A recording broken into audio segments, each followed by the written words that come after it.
Hey, what's up? If you're here, I'm happy you're here. My name is Eli, aka Crash Lopez. Yeah, and I'm thankful that you are stopping by because you could be anywhere on the internet right now. You could be in the middle of a 3 hour binge of Gordon Ramsay's Kitchen Nightmares. Wherever you're at, I'm happy you're here. Because honestly, you can find almost any interest on the internet to fill your time. Even the most depraved of us can find some deep, dark corner of the web to connect with. Me? Yeah, I get hooked on some stuff for sure. I'd love to share more about that in a different video. But yeah, you find what? Trashy reality TV, prank videos, a lot of brain rot. It's all out there. But then you also have more serious topics, right? Religion, philosophy, and politics. And there's no shortage of people on the internet that are trying to present some type of like deep hidden truth, reality. They want something to hit and hit hard, something provocative, right? Something clickbaity. And some people are in it for the clout. Some people are in it for the love of the game. Here's the truth. Authenticity is no longer automatic. So if you're here, I don't want to try to come off smarter than anyone else, more well-read than anyone else, or hit you with some obscure quote to impress you. I just want my thoughts, my voice to be reflective of things around us. And I want these two things to come shining through, and that is substance and sincerity. That is what I hope shines through these video essays. So if you're still here, you're probably like, well, who is this guy? Who is this muchacho, right? Speaking. So here I am. Two things about me, the most important things about me. First, I am a husband of many years. I've had one serious romantic relationship in this world, and it's the only one I need. Shout out to the wife. She makes me a better man and a more confident man. And together, which is my second role, I'm a father. We have brought 3 beautiful multicultural children into this world. And they remain a constant source of inspiration for everything that I do. And I'm a decent friend, right? I'd like to think I'm an okay friend. I may not text you to hang out, but if you need anything, I'm there. Put me in the public space and you will see the extrovert in me come out. And if something comes up, hey, I'm there. I got your back. And that's my family life. When I think about my spiritual life, here's the truth. I have grown up in church. I am a product of multiple generations of kingdom builders. On my right arm, I have a tattoo that says "Born into Faith."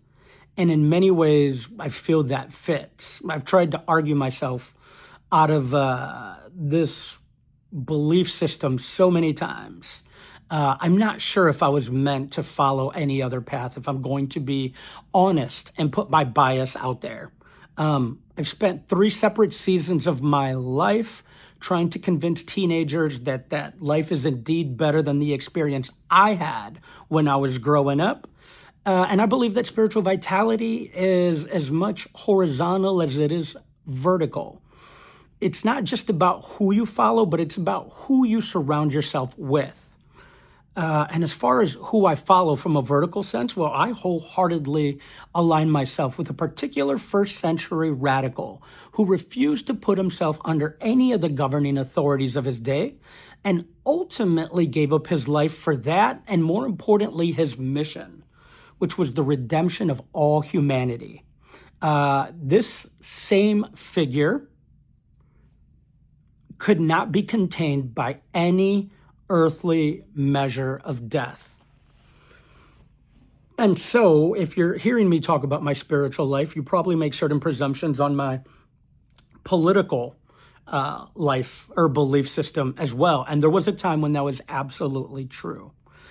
Growing up as an evangelical in the United States, you grew up learning that there was only one correct political philosophy. It was that of the moral majority as defined by being a Republican. You voted pro-life, pro-capitalism, pro-faith, pro-family, pro-freedom. Faith and politics were one and the same. And on the other side of that pro were a lot of anti things that you voted as well. And so it was during the second half of the 2000s, especially there's three big events that I point to that I become disillusioned. Disillusioned? Got it. Number one was the post-liberation phase of the Iraq War and coming to grips with the reality of a long-term occupation of both Afghanistan and Iraq. There was also Hurricane Katrina and seeing what that did to a lot of the South, especially the city of New Orleans.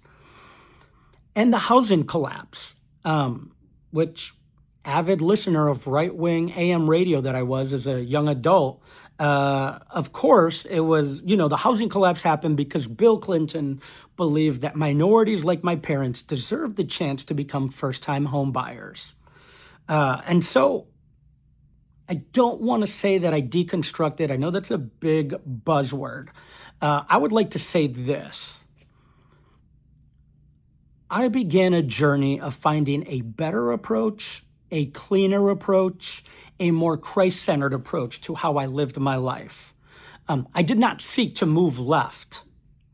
But when you live in a world that politically is strictly black and white, when you are not one thing, by default, people assume that you are the other.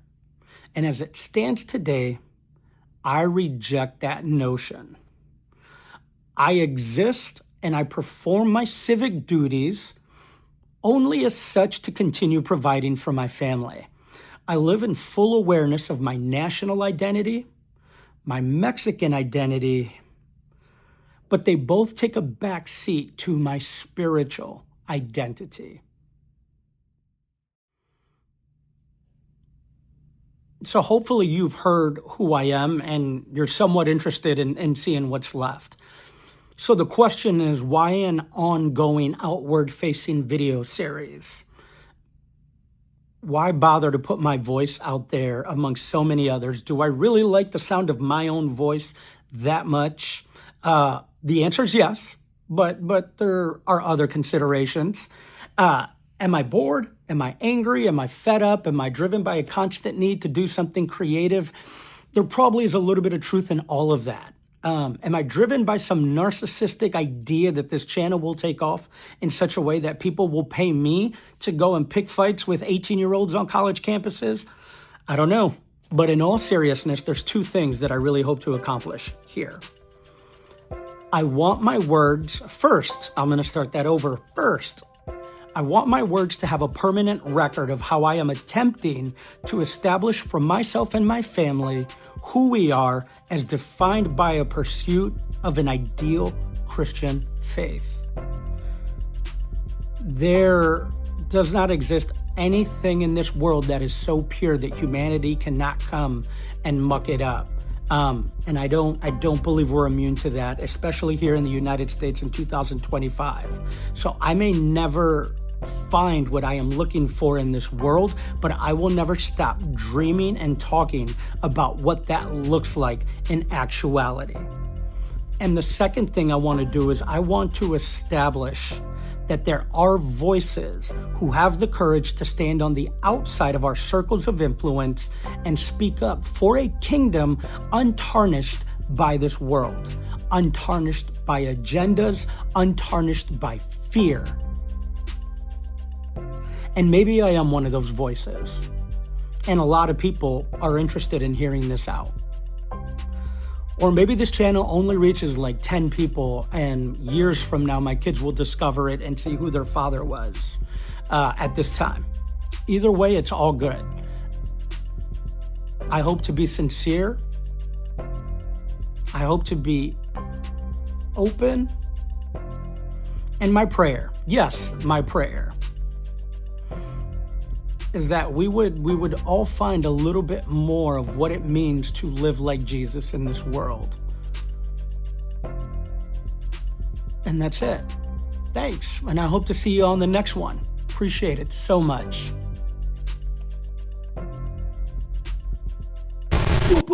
Smash that like button. Just kidding.